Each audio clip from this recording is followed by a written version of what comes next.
Thank you for joining us. I'm Jackie Ives, your host for the Video Summit series, Make Him Fall Madly in Love. 21 experts are sharing keys and tools to help you discover how to attract love, keep it real, and make it last forever. And you know, the summit's really not about making someone fall in love with you, because loving and valuing yourself is the key to attracting a fulfilling relationship. And today we have an incredible expert who's going to shed some light, give you some keys, some tools and strategies on how you can do just that. So I'm really pleased to introduce to you Marilena Minucci. Thank you so much for being here, Marilena. Still trying to do that Italian thing. Thank you so much. You're figuring it out just well. You speak it like a native. Marilena, it's a beautiful name, and I'm just delighted to have you on our summit. Thank you so much. You're so welcome. I'm excited about delving into the, the title is Your Relationship's Mirror Cracked. Is your relationship mirror cracked? I think that's a great title, and I love it when someone wants to talk about a relationship mirror, so I'm excited about the topic. But before we dive into it, I wanted to tell the audience a little bit more about you. Great. And so you have integrated your best practices from over 25 years of experience in counseling, wellness coaching, and training in the areas of personal growth and development, nutrition, health, energy psychology, as well as marketing and management. Wow, that's quite a bit. And you've also you're the creator of Quantum Coaching Method and author of Quantum Coaching Questions.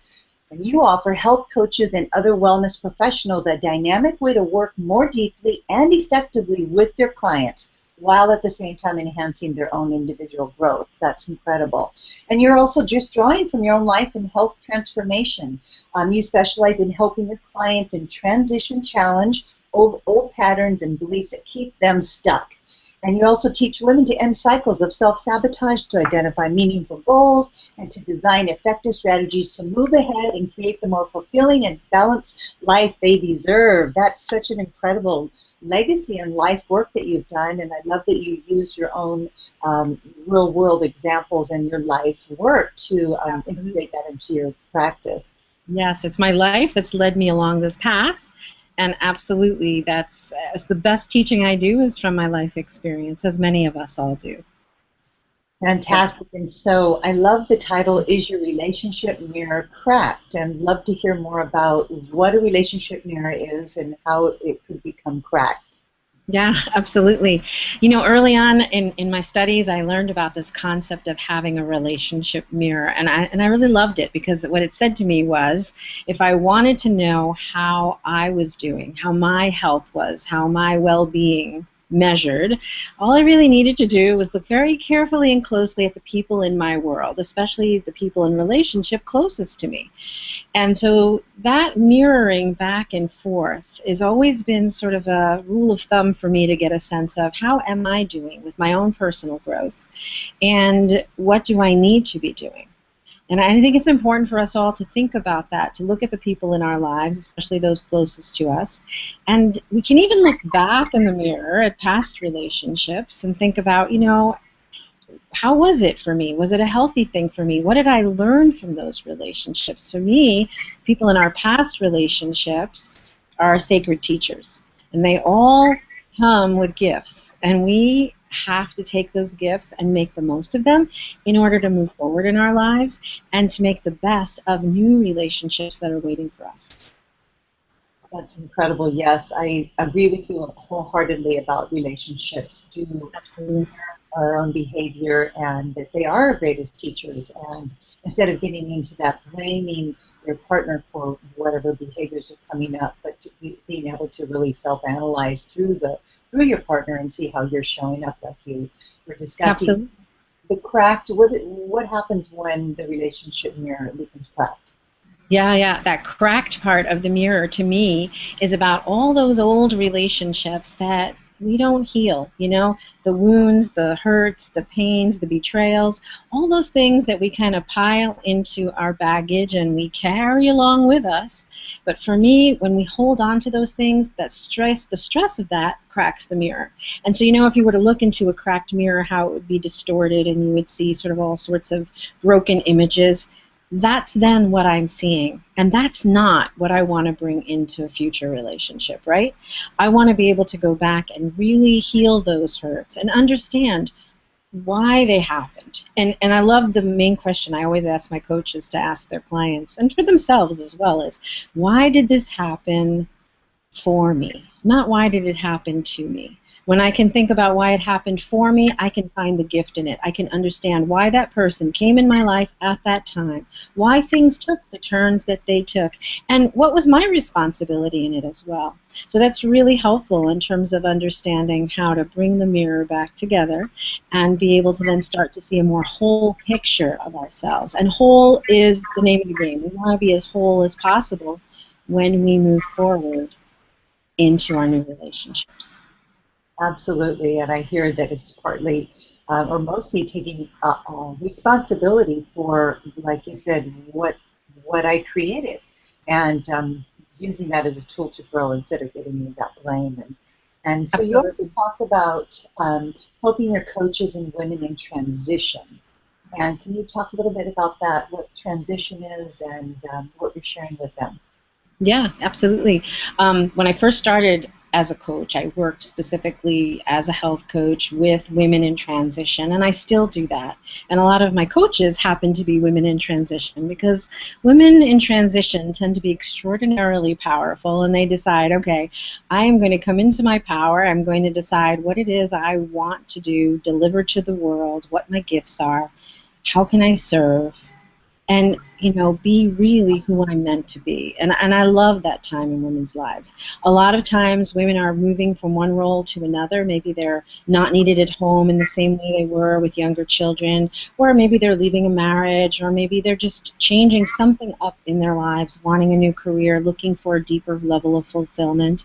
And those are the transitions, those leaps that we take from one place to another in our lives. And those are just beautiful, fertile, exciting, adventurous times. They can also be terrifying times, but we know in that is some of the most amazing energy, and we get to harness it for good.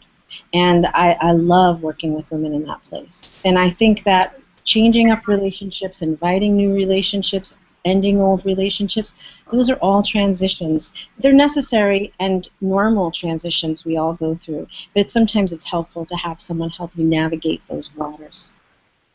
Absolutely. I love that you said necessary and normal. It's absolutely essential to continue to grow. And I know earlier we were talking about self-empowerment, and you were just clarifying that women are becoming self-empowered through working with you, but they're creating that on their own through their coaching. Yes, a great coach is going to support you in empowering yourself. We don't give you power, we don't empower you, but you get to go out in the world and figure out how to empower yourself. We support you in that process, and that is what I think we're talking about. And that's the kind of person that I think is ready for a really wonderful relationship. When they are feeling self-empowered, when they know who they are. I don't think there's anything more attractive in human beings, let alone in relationships, than a person who's just in love with themselves, not in a conceited way, but in a way that says, I know who I am, I know what I'm about, I'm not perfect, but I'm here, and I am both feet in and on the ground, ready to just take on whatever life is offering me. Yes, that's really exciting. I just felt this sense of wellness well up in me when you're talking about that. And how That's good. So empowering to discover yourself and to have that relationship with yourself, because it does feel so good, and you have so much more to offer others when you're in touch Absolutely. with yourself. Absolutely. In this work. Yeah. We talk about soul contracts, first soul contracts with your clients. What is the first soul contract? Yeah, the soul contract to me is interesting. I've heard this concept for years from different spiritual practices, and we talk about before we get here, we make a contract for different experiences and people we're going to meet in our lives. I'm not talking about just destiny or anything like that, but if you play with this concept and the idea that maybe we have a contract to fulfill in our lifetime. Before we arrive, we make these arrangements. to learn certain things, have certain experiences for our personal evolution, for our personal growth. And if I look at life that way, it kind of helps me make a little more sense of some of the things that have happened in my life. But I really think the first soul contract is with ourselves. And I think we sometimes forget that. You know, we get here, we're on our own. You know, certainly the first people we interact with are the people who are taking care of us, and they're mirroring to us. There's our first relationship mirrors right there. And then sometimes we get broken away from that idea. Early in life, we often experience shame, you know, something that tells us we're not enough, we're not good enough. And that is the kind of scar and wound that we carry with us a lot of times. So when I talk to women, no matter their age, a lot of times they tell me they don't feel like they're even deserving of a relationship because they feel they're not enough. Something's missing, something's lacking. And then this is part of that abandonment of that first contract. If that first contract is set up well, and we have support when we're younger, the idea is that we really understand that the first soul contract we have is with ourselves. We are our own first soulmate. And I do think we have many soulmates over the course of our lifetime, but we really need to have that sacred bond with ourselves, to learn to love and to trust ourselves. Because when we do that, then we're not worrying about who else we have to trust as much, because we know we can depend on ourselves to carry us forward through this life. And that is just so attractive when you're meeting someone or looking to meet someone. When you see someone who is taking care of themselves and is showing up for themselves, it's just very, very attractive. Can't help but be naturally drawn to that, man or woman. It's wonderful to be around someone who's self-loving and self-accepting. Absolutely. If I see someone who takes care of themselves well in a self-compassionate way, I know they're going to be a good person to be in a relationship with. They get how to do that for themselves. And then, you know, there's only a beautiful thing if two whole people who do that for themselves come together and then share that with one another. I think that's fantastic. You know, it's this old thing where they used to say, oh, a relationship is 50-50. It's not. To me, it's 100-100. You both bring 100% wholeness of who you are to the table, and you know that just overflows with absolute abundance. Absolutely, and also when I love that you said 100-100, because when you're getting all those things, providing your own meeting your own emotional needs, it's easier to be more compassionate to your partner and their struggles, but not getting caught up in their struggles, but being a compassionate, observer and just being there for them, but not really trying to meet their emotional needs, having them meet their own, and each individual showing up 100% for themselves. And I have this saying, I'll take care of you, I'll take care of me for you if you take care of you for me. Yes, that's the deal. That's the good deal to make, absolutely. You don't want to show up for a relationship like it's a job interview, like, what are you going to do for me? How are you going to show up for me? How are you going to complete me? That is no bargain, you know. That is sort of already starting at a deficit, if you ask me. And so when you just said, I'd like you to expand on that a little bit, because you have so much experience in this area. When people are looking to, what can you do for me? How are you going to take care of me? I think women especially get caught up in that. What are you going to take care of me? And where does that stem from? And how can women move out of that into a more empowering place in their lives? Yeah, absolutely. I mean, somewhere along the line we get the message that someone, you know, we're not enough and we need someone to either complete us or to take care of us. And that is thinking and believing that really always is going to leave you at a deficit and looking for something out there. Something out there is going to complete me, is going to take care of me, is going to make my life 100%.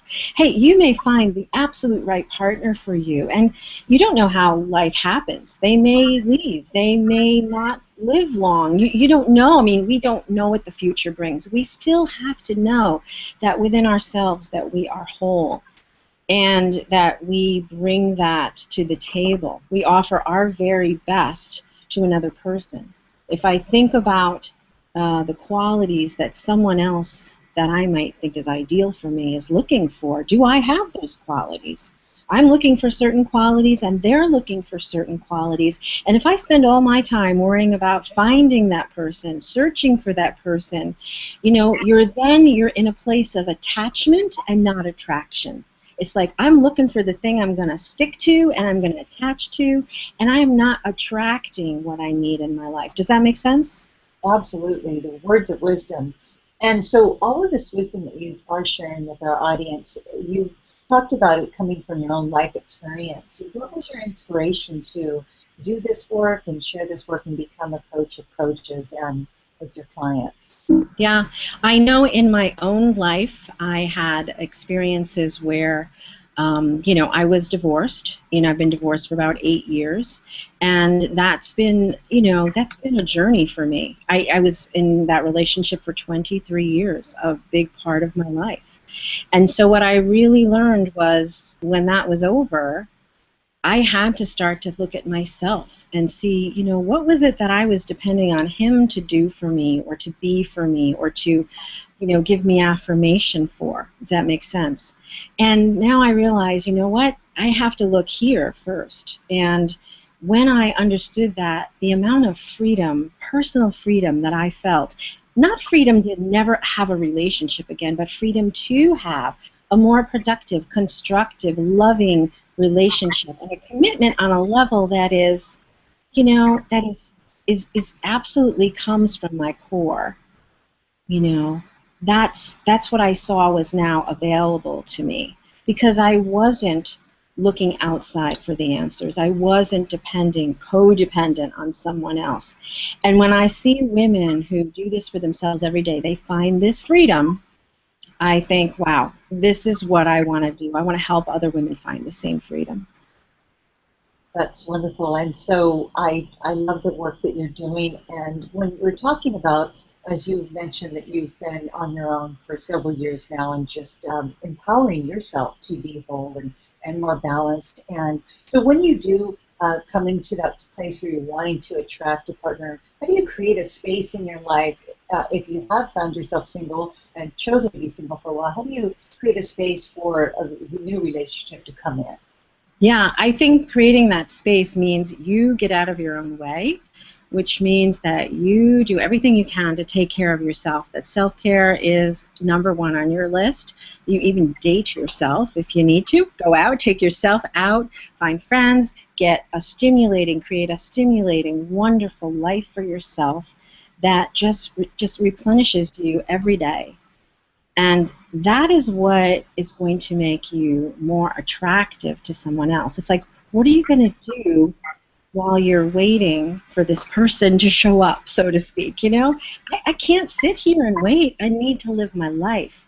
And I relish right now my time to myself. Because I know at some point if I choose to be in a relationship, I'm going to share that time in a very different way. I'm going to spend my time in a very different way. So I really want to just do all the things that I just are on my bucket list, and that actually creates the space for someone else because you're not filling that space that would be there with despair and desperation and longing and sadness and depression. You're filling it with love and light, and that is what attracts what it is you want.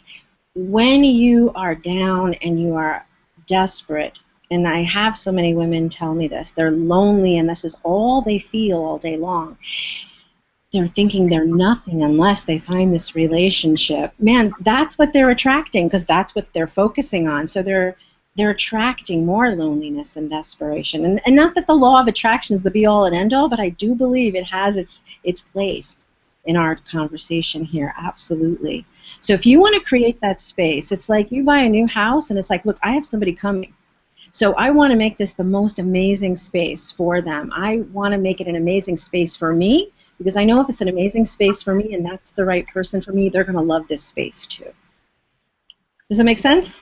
Yes, absolutely. And so you're just talking about creating the life the way you want it and just creating that attraction principle. And by doing so, you're so focused on what you want, you're going to draw something into your life that way. And you talk about maximizing attraction. So you're recommending to just focus on your own life, create a beautiful life, a lot of light, go out and meet people, discover the things you love I to do. think, yes, I think you need to consciously date. If you want to attract a partner, you need to consciously date. And that doesn't mean the first person you date, boom, that's it. It means you're consciously dating, and really, when you're not in a desperate place, you're not going to attach yourself to someone who isn't maybe the ideal person for you. You're going to breathe into it. You're going to go as if you go to try on dresses, you try on 50 dresses, and you find the one that fits you, as opposed to you squeezing yourself into something that just doesn't fit right, just because it looks pretty good. You know what I mean? Yes, that's a great metaphor. I love that. Trying many dresses and make sure it's a good fit. And just taking time to be the observer, not just diving into the first thing that comes along, but just sitting back and watching what uh, what what comes to you and just observing Absolutely. what you need. Absolutely. Yeah, I think that a lot of women, especially, do get caught up in they see someone on the external, a man, and he maybe has all the qualities on the outside, and so they rush in instead of just sitting back and letting them show them who they are. And if we're patient, people do show us who they are. We, Exactly. And we need the time to let that unfold. So in this insto presto world, we really need to let time do its thing and let us see what we need to see and let us feel it, and not just see it or know it in our heads, but to feel it in our hearts and to feel it in our bodies and to know that this, is moving in the right direction. Absolutely. So just slowing everything down and just savoring each moment and not rushing into to just get something or make someone feel a certain way, and just Yeah. yourself. There's this piece of the pain of loneliness, we find it so difficult to sit with and to bear.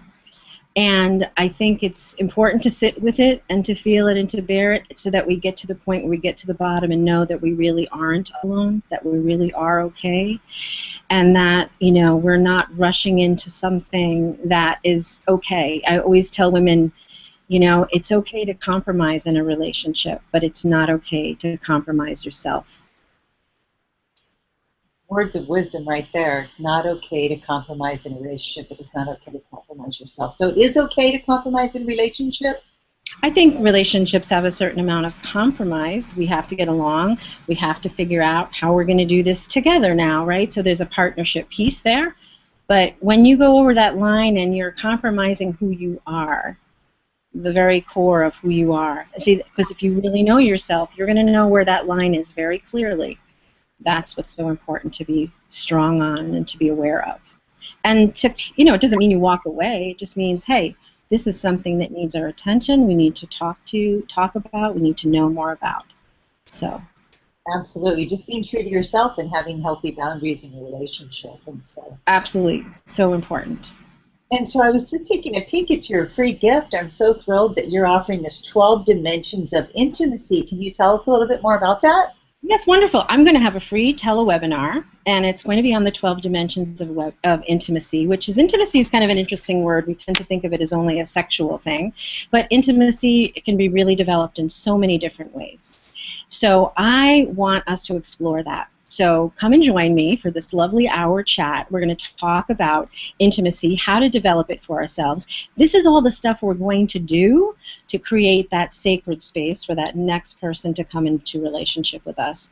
This is the way we're going to bolster our relationship with ourselves and create a sense of deep intimacy and connection, self-responsibility, and self-love if we follow these dimensions. And it will take us down a beautiful path. So I would welcome your viewers to come and join me for this hour and get into a very juicy discussion and come away with some really good tips of things that they can develop in their lives just to make everything just smooth for them, even out all this sort of this feeling of not having enough, not being enough. I want every woman to really know that they are enough and that the first love that they have in their lives with themselves has to be the love that lasts forever. That's the one that we want to focus on.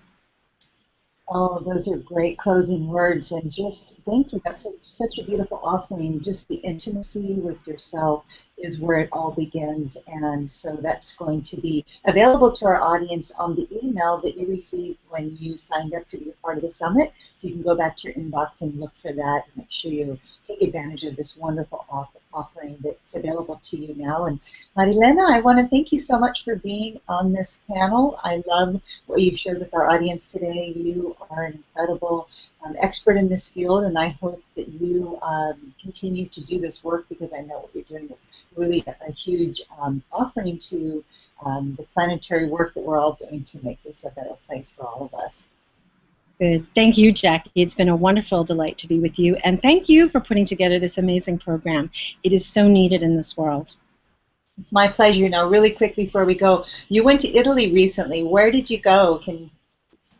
I started in Venice, worked my way down to Naples, spent some time there to see Capri and the Amalfi Coast, and then spent some time in Rome before I came back to New York. So that's all part of my enjoying my single life and sharing it with the people that I love, because I have so much family there, and I had a wonderful, wonderful time. I'm so happy, and I'm so happy you had a great time. I have to get over to Italy. Oh, I'm dying to go. It's a city of love and romance, and it's wonderful that you did that for yourself, loved yourself enough to take yourself on a beautiful trip there. Thank you. I so enjoyed it. So I know you have a honeymoon coming up. Maybe you have to think about that. I've got my eye on Italy for sure. It's Okay. on top of the list. So we'll keep in touch, and thank you again for being a part of the summit, and thank you for our wonderful audience for showing up here today. And thank you, everybody. I appreciate it. Thank you. Bye-bye. Bye-bye.